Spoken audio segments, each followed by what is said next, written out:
Muy buenas tardes, Dios te bendiga, que la palabra de Dios pueda tocar tu vida, que pueda hacerte reflexionar sobre alguna circunstancia o problema que tengas.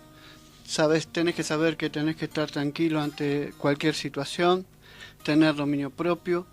Dios necesita que uno esté tranquilo para saber que puede contar con Él. Dios no puede contar con una persona que cualquier cosa lo saca de su cauce. Así que uno tiene que saber que uno tiene que presentarse santo delante de Dios, con una mente en paz, de tranquilidad. Y yo sé que a veces vienen problemas y a veces vienen circunstancias y a veces vienen incomodidades adentro de uno que a veces no se puede controlar. Pero la palabra de Dios es para que nosotros aprendamos a estar en el medio de una situación difícil, donde hay presiones, donde hay preocupaciones, donde bíblicamente se llaman las tormentas, los desiertos, y saber de que Dios quiere moldear nuestra vida y que siempre Él va a estar cuidando de nosotros, que no nos tenemos que asustar por ninguna circunstancia y no tenemos que dejar entrar la duda en nuestra vida. Tenemos que entender que más palabras recibo de Dios, más entiendo y más me renuevo y más derribo malos pensamientos.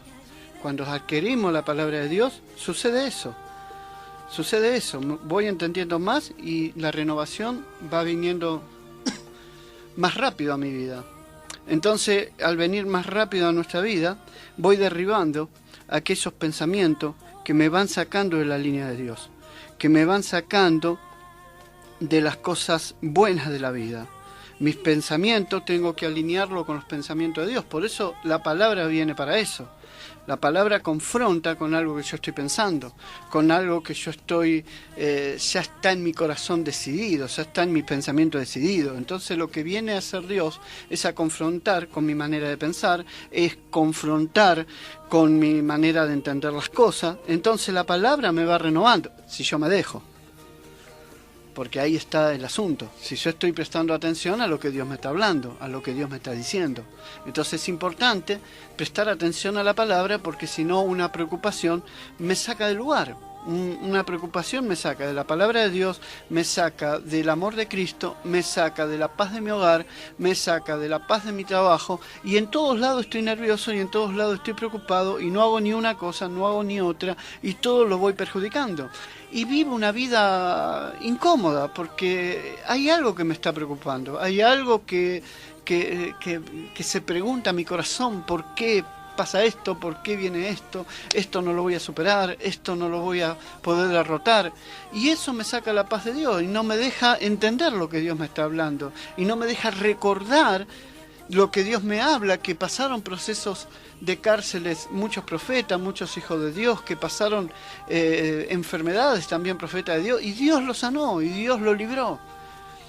Y nos olvidamos de que hubo un Elías depresivo, o que hubo otros varones de Dios que necesitaron de Dios y que Dios los libró, que Dios sanó, hizo ver a los ciegos, los sanó a los paralíticos, y nos olvidamos de eso.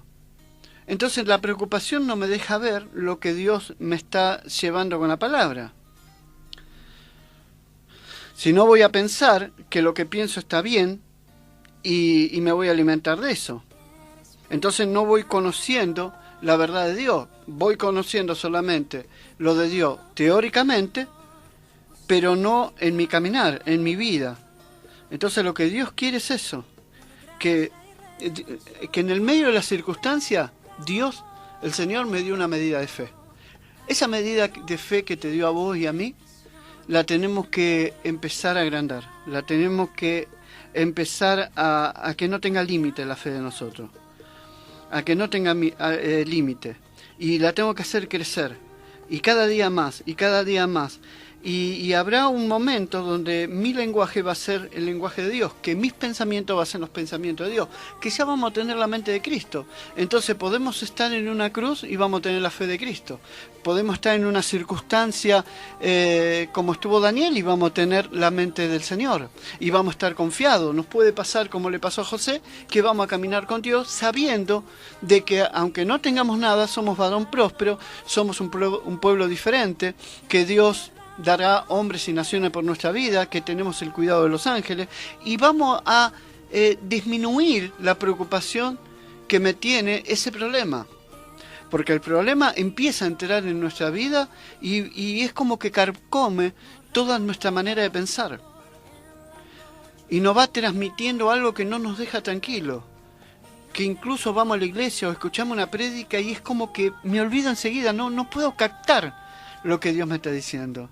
Por eso, cuando tenemos que tener más palabra, y cuando yo voy adquiriendo más palabra de Dios, vamos entendiendo más lo de Dios y me voy renovando más, porque la palabra de Dios viene para renovar, para restaurar, para edificar, para derribar cosas malas. Entonces esa palabra me hace derribar esos pensamientos que están equivocados en mi vida, que quizás si lo veo carnalmente y tengo razón, pero Dios me dice tranquilízate un poco, porque mis pensamientos, tus pensamientos no son mis pensamientos.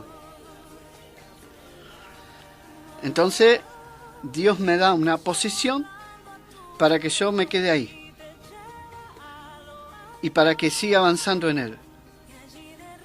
Porque si no, las preocupaciones hasta me hacen olvidar de los dones que Dios nos da, o de lo que lo tenemos que cuidar.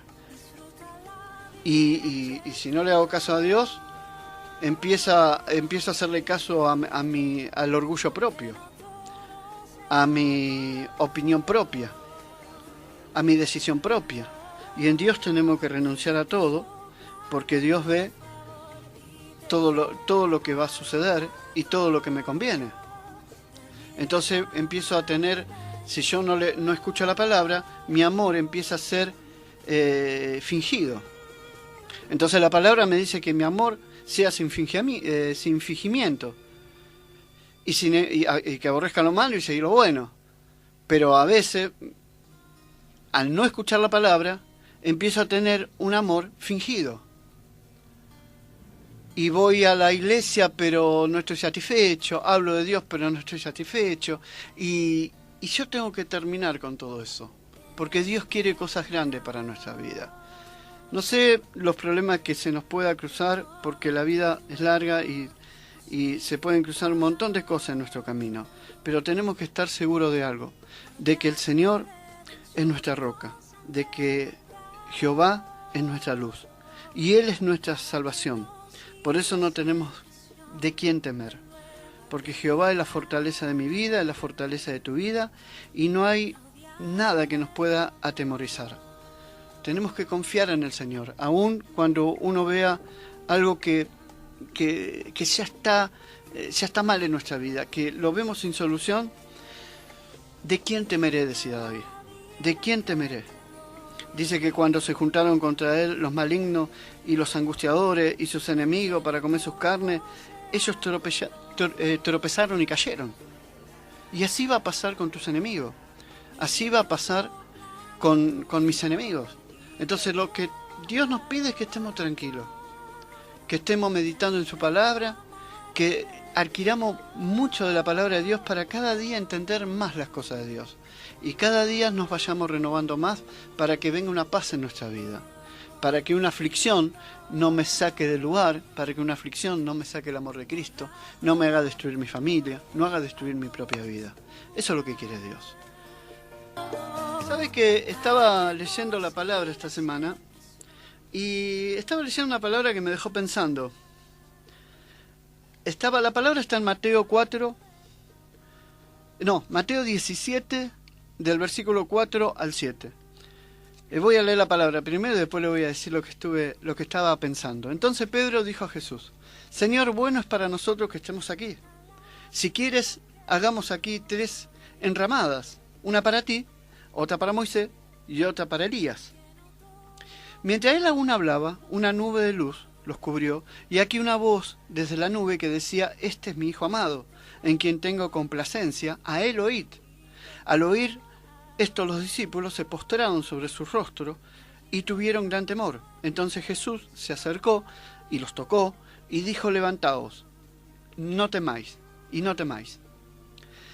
Ahora, me llamó la atención lo que hace Pedro, porque Pedro dice: si quieres, hagamos aquí 3 enramadas, una para ti, otra para Moisés y otra para Elías. Entonces yo me empecé a preguntar, ¿cómo Pedro se dio cuenta de eso? ¿Cómo se dio cuenta de que era Moisés y que era Elías? Si en esa época no había álbumes de fotos, no estaban las películas de Hollywood, no estaban las novelas brasileras, no había DVD, no había archivos, ¿cómo se dio cuenta? ¿Cómo se dio cuenta que era Elías, que era Moisés, si no tenía fotos de ellos? No existía eso ahí. ¿Se lo dijo Jesús? No, tampoco, no se lo dijo Jesús.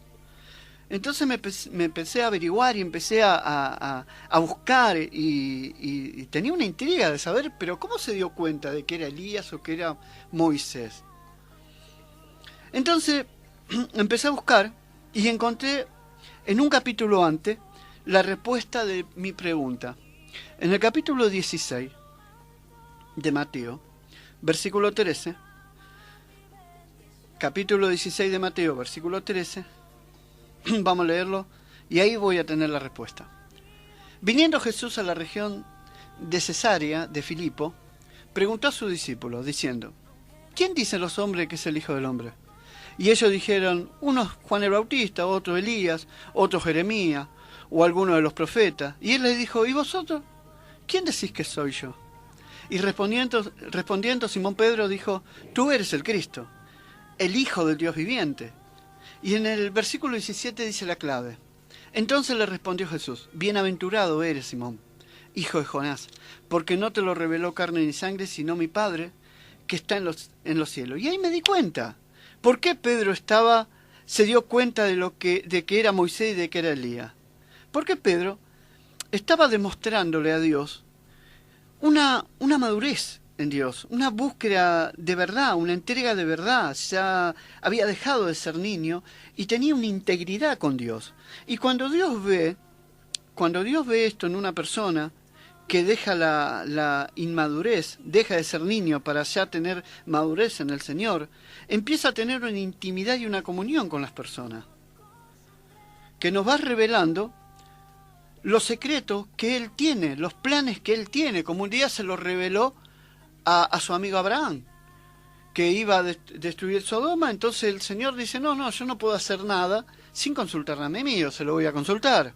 Entonces tuvo una conversación con Abraham y empezaron le empezó a contar el Señor a Abraham y le dijo, mira, yo voy a destruir Sodoma. Y conocemos toda la historia donde Abraham dice, bueno, pero Señor, ¿y si los justos también van a morir? ¿Y si hubiese 50 justos? Y ahí empieza una conversación que no la tiene cualquiera. Cuando Dios ve una madurez en una persona, cuando Dios ve una búsqueda sincera, una entrega sincera, todos sus planes se lo va revelando, todos los secretos se lo va revelando a aquella persona que empieza a tener una intimidad, una comunión con Él. Mire, un versículo más, en el 18, le dice el Señor, yo también te digo que tú eres Pedro, sobre esta roca edificaré mi iglesia, y las puertas del Hades no prevalecerán contra ella. Y a ti te daré las llaves del reino de los cielos, y todo lo que atares en la tierra será atado en los cielos, y todo lo que desatares en la tierra será desatado en los cielos. Ahora, acá vemos que el Señor le está dando muchas bendiciones y le está dando muchos títulos. Le dice, vos vas a edificar la iglesia y el diablo no te la va a poder tocar. Y a ti te voy a dar la llave de los reinos de los cielos para que todo lo que ates en la tierra sea atado en los cielos y todo lo que desates en la tierra será desatado en los cielos.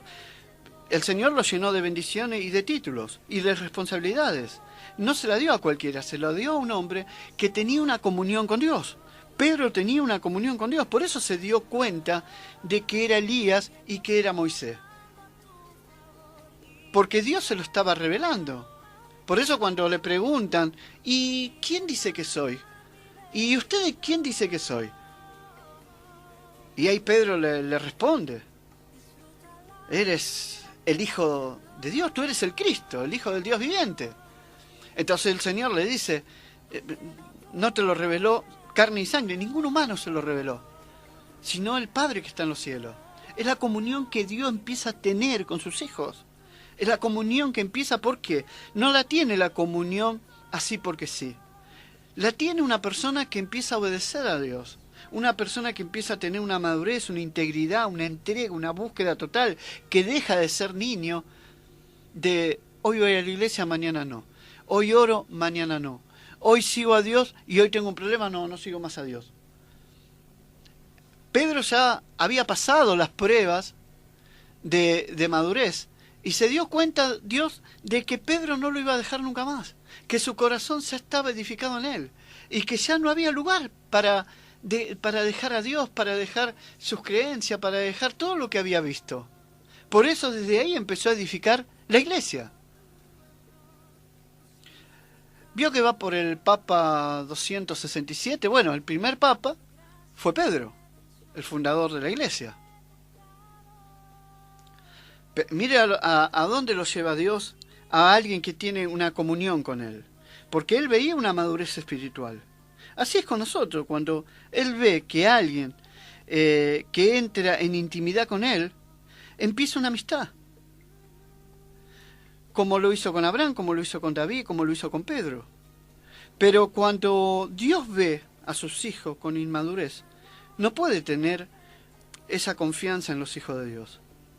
Que todavía hay gente como Pedro que empieza a tener una búsqueda en intimidad donde Dios le va revelando cosas.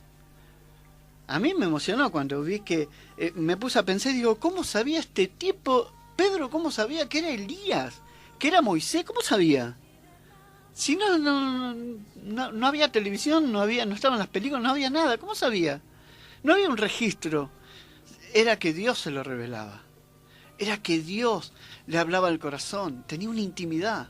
Pero también Dios ve a veces que empieza a tener la otra cara de la moneda. Cuando Él ve hijos con inmadurez, que todavía viven con las viejas pasiones juveniles, Dios no puede tener una comunión con un hijo así. Cuando todavía una persona vive en las viejas pasiones juveniles. ¿Qué es una pasión juvenil? Pasión significa que es un sentimiento capaz de dominar la voluntad de una persona. Es un sentimiento que puede perturbar tu voluntad con Dios, nuestra voluntad con Dios. Es querer, la pasión es querer libertad para hacer algo peligroso, que hoy ya no lo podemos hacer, que cuando Dios nos habla de algo, ya no lo podemos hacer. Por eso cuando el apóstol Pablo estaba preso, tiene una conversación con el pastor con el pastor Timoteo. Entonces le dice algunas cosas a Timoteo, le da algunos consejos, y uno de los consejos que le da, le enseña que en una casa grande hay utensilios de oro, de plata, de madera, de barro, y que algunos van a ser para usos honrosos y otros para usos viles, y le va alentando a lo que ha de venir. Entonces lo alienta a que no pierda su fe, lo alienta a que se conserve siempre puro, que se conserve siempre con la fidelidad de Dios, y que se van a levantar gente que va a venir en contra, que se van a levantar tormentas, pero le dice algo en el versículo 22 de 2 Timoteo, dice: huye también de las pasiones juveniles y sigue la justicia, la fe, el amor, la paz, con los de corazón limpio, invocan al Señor. En el versículo 19 dice: pero el fundamento de Dios está firme, teniendo este sello: conoce al Señor a los que son suyos. Conoce el Señor a los que son suyos. Por eso Dios se lo reveló a Pedro. Él sabía que Pedro era un hombre ya entregado a Él, que ya había una madurez, una entrega, una integridad, una búsqueda de valiente, una búsqueda sincera. Porque teniendo, ¿cómo dice la palabra? Conoce al Señor a los que son suyos. Y apártese de iniquidad a todo aquel que invoca el nombre del Señor, de Cristo. A veces, aunque uno ama a Dios, aunque uno quiere a Dios, todavía anda por los caminos. Entonces Dios dice: si vos me invocás y querés bendiciones y querés lograr lo que logró Pedro, o lo que logra todos mis hijos de Dios que invocaban mi nombre, es que no podés seguir por dos caminos. Tenés que tener la madurez de decir: esto ya no lo puedo hacer. No puedo tener pasiones que no son de Dios, pasiones que quizás tenía en mi juventud, que era algo alborotado, que era algo que cualquier viento me llevaba para todo lado, pero ahora en el Señor yo tengo que tener una madurez.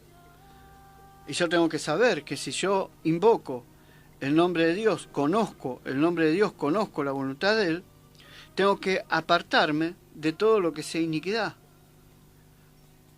Apártese de iniquidad todo aquel que invoca el nombre de Cristo.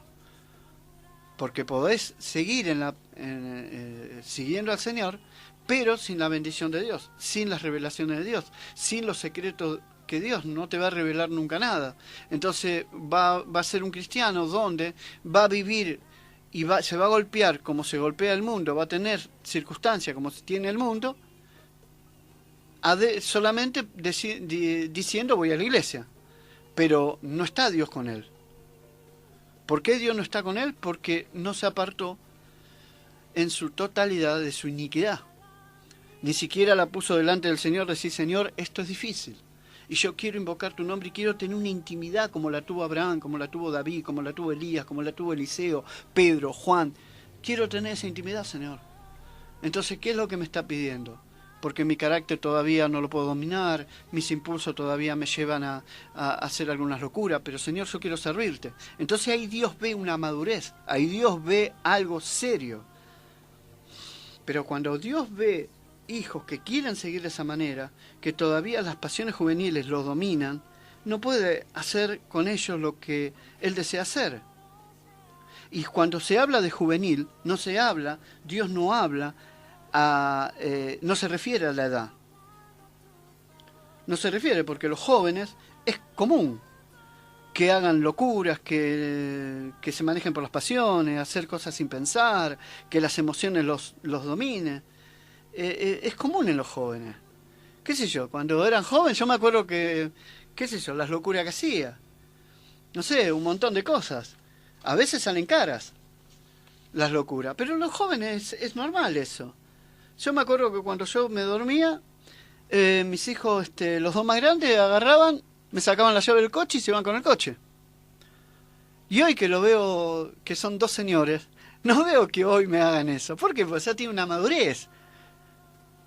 Después de grande me contaron, sí, no, acá me paró la policía. Y yo le dije, ¿cómo te paró la policía? Sí, un día te sacamos el coche y nos paró el policía. Y el policía dijo, bueno, anda a devolver el coche a tu papá que mañana tiene que trabajar. Y yo no lo veo ahora, que son dos señores que hagan eso. No te agarran el coche sin que le des el permiso. A lo sumo viene y te dice, papá, te agarro el coche, ¿me lo prestás? Pero no hacen esa locura. Entonces cuando uno es chico, hace esas clases de locura. Porque es normal cuando usted ve un jovencito andando en moto y que esté parado arriba de la moto o acostado arriba de la moto, o que sea de pelear así, que sea que cualquier cosa lo irrite. Es normal eso, es normal, porque un joven es así, es impulsivo. El problema es cuando somos grandes sí somos así, pero un joven. Por eso cuando habla de pasiones juveniles, Dios no le está hablando a los jóvenes. Y sí que hay un pedacito de la palabra que puede relacionarse con los jóvenes. Y se puede enseñar a los jóvenes. Pero le está hablando de gente madura. O sea, no podés huye de las pasiones juveniles. Huye de esa locura. No veo una persona ya madura de 50 años acostado arriba de la moto jugando picadas. No lo veo. No está bien. Y si uno lo ve es porque algo está fallando en su vida. Pero un joven, ¿cuántas locuras se hace un joven? De irse de la casa, no sé, tener sexo con cualquiera. No es bueno, pero esto los jóvenes es común para los jóvenes. Claro que después tienen resultados feos. Claro que muchos jóvenes, qué sé yo, por una locura de eso, perdieron las piernas. Por una locura de esa, tuvieron un accidente y quedaron delicados para toda la vida.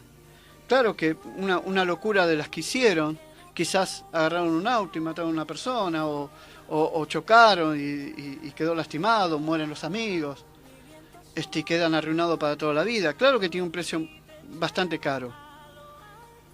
Claro que tiene un precio bastante caro. Te acostás con cualquiera y después aparece un embarazo no deseado. Y te llenas de problemas, y hay aborto, y hay peligro de muerte, y quizás hay un montón de cosas. Pero bueno, en los jóvenes, cuando no están educados en el Señor, cuando no hay padres que lo hablen, cuando no hay padres que, que los dirija, o que los comprenda, que lo entiendan, y bueno, es común que suceda eso, es común. Pero esto es para los jóvenes. Los jóvenes, entonces, a ver, uno si me está escuchando algún jovencito, tiene que saber que tu juventud es un regalo de Dios y tiene que aprovecharlo. Y no gastes energías en placeres que no te convienen, porque después pueden aparecer problemas, porque todo en algún momento pasará. Y al hacer cosas inconscientemente, muchas veces, muchas personas quedaron lamentándose por el resto de su vida. Por eso es lindo hablar a un joven, un papá, y explicarle: mirá que puede haber consecuencias. La juventud es una etapa de decisiones. Y mucha gente, muchos jóvenes, tienen malas consecuencias, que le cuesta toda la vida llevar esa carga en su vida. A veces se afecta tanto que ese accidente o eso que te pasó te acompaña hasta la muerte. Pero cuando uno toma buenas decisiones, va a contribuir al éxito y a una vida plena. Por eso uno siempre hablamos de tener sabiduría para pensar, de tener madurez, aunque sean jóvenes. Después vamos a hablar de la madurez siendo joven que tuvo David, o de la madurez que tuvo José, o de la madurez que tuvo el rey Josías. A veces hay una madurez aunque sea joven, no tiene nada que ver la edad. Pero mucha gente tiene que saber que las buenas decisiones van a contribuir a un éxito y a una vida que la vas a disfrutar a plenitud. Y acercate a personas sabias, porque el que se junta con sabio va a ser sabio, pero el que se junta con necio te va a llevar a hacer todas las clases de estupideces que pueda hacer, que te puede salir caro. ¿Cuánta gente vemos que se mete a pescar donde hay tiburones? ¿Cuánta gente vemos que mueren en picadas? ¿Cuánta gente vemos que van a los lugares más peligrosos de la selva? O los jóvenes de ahora que mezclan pastilla con alcohol y te sale caro. Te sale caro todo eso. Entonces uno tiene que tomar buenas decisiones, porque después eso lleva una carga muy pesada para toda la vida. Pero, vuelvo a repetir, en los jóvenes es realmente común eso. Ahora, el problema es cuando son personas maduras que les pasen eso. Cuando son personas no jóvenes, cuando son personas viejas, mayores, que todavía tienen pasiones juveniles, actitudes de adolescente. ¿Cuánta gente se hace el joven sin asumir su edad? O a veces yo conozco personas que se van de viaje, por ejemplo, a Europa y no tienen ni para comer. Y uno dice, pero ¿en serio? Pero sí. Cobras un juicio y en vez de terminar tu casa, de terminar el piso de tu casa, o terminar, no sé, hacerle algo para los hijos, o terminar las piezas de los hijos, no. Deciden hacer un viaje a Europa. Mire si es una pasión juvenil. Mire si a veces hay inmadurez en personas grandes, en personas que ya tienen que ser maduros. ¿Cuántas personas veo? Gente que ya es abuela, bisabuela, de irse a bailar o de drogarse, he visto gente, o de tatuarse, de cambiar de pareja como cambia de colectivo. Cuando hay hijos, cuando hay nietos, cuando hay mamás que cambian de esposa como si fuera algo común, y están los hijos mirándolo.